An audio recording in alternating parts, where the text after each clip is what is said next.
The federal opposition says this morning's Senate estimates hearings showed there are still many unanswered questions about the way this process evolved. The opposition spokeswoman on multicultural affairs is Rowland. She's speaking here with political reporter Julie Doyle.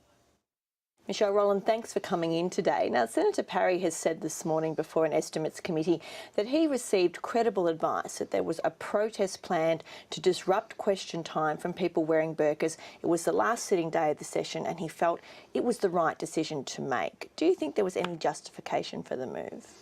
We still haven't heard from Senator Parry in estimates this morning, which has just been on and is still continuing now, the source of the information that he says was credible, that he says was received. Under questioning from Penny Wong, it is clear that in relation to that point about the proposed segregation, the interim measure that involved that in Parliament House, that advice and the information about a so-called disruption to Parliament House didn't come from the AFP, nor ASIO, nor the Parliamentary Security Operations Manager. So the question still remains, where did this come from? So whilst there has been some questioning today, and Senator Parry is being grilled on these matters, I don't know that we're any closer to an answer on that particular point. Why should he have to reveal the exact nature of where the advice came from? Don't politicians receive advice all the time, and it would be problematic if they were forced to reveal that kind of information? Senator Wong made it very clear in her questioning. She said if it is the case that this advice is classified or would otherwise compromise anything to do with security, then she totally understood that. But all that was being asked was, who gave it? Where did it come from? What did it say? So the actual nature, the actual specifics of it were not being gone into. We were simply asking, you're saying it's a credible source, Mr. President. What is that source? Looking at the initial decision that was taken back on October 2nd, it was an interim decision. It affected really one afternoon of Parliament that was left in that sitting. Do you think, though, there will be any lasting impact on this Parliament?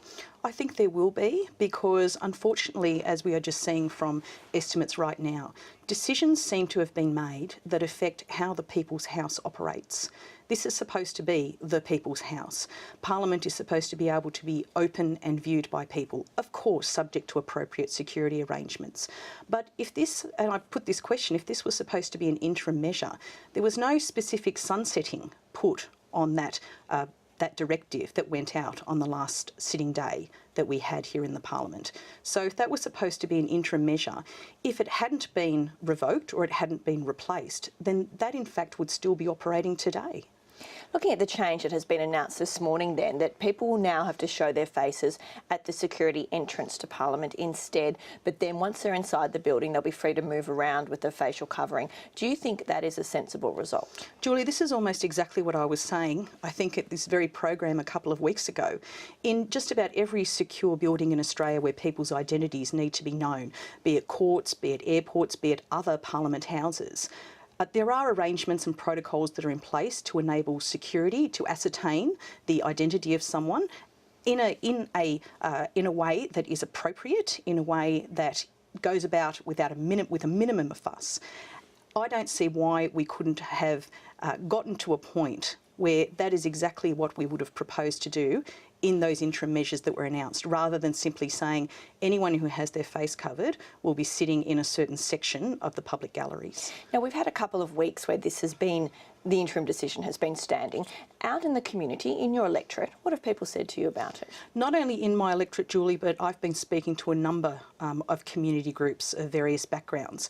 There is tremendous concern about the decisions, the actions and the words of members of Parliament.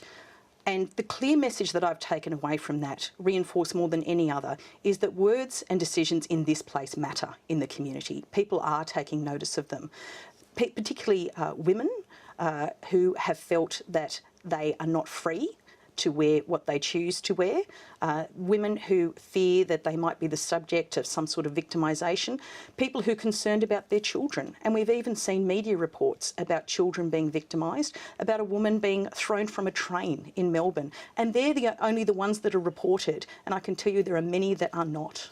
I wanted to ask you, Jackie Lambie, the Palmer United Party Senator, has put out a statement this morning saying that she's deeply disappointed with the decision to reverse the segregation segregation of people wearing facial coverings. She's saying that it will put a smile on the face of overseas Islamic extremists and their supporters here in this country. How do you respond to that? My response is this.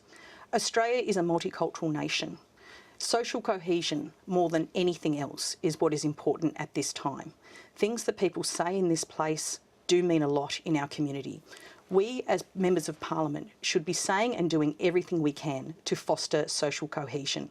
That is the only way we are going to ensure that people in our society feel safe. That's the only way we are going to ensure that everyone feels included in this multicultural country. Michelle Rowland, we'll leave it there. Thank you very much. Thank you very much.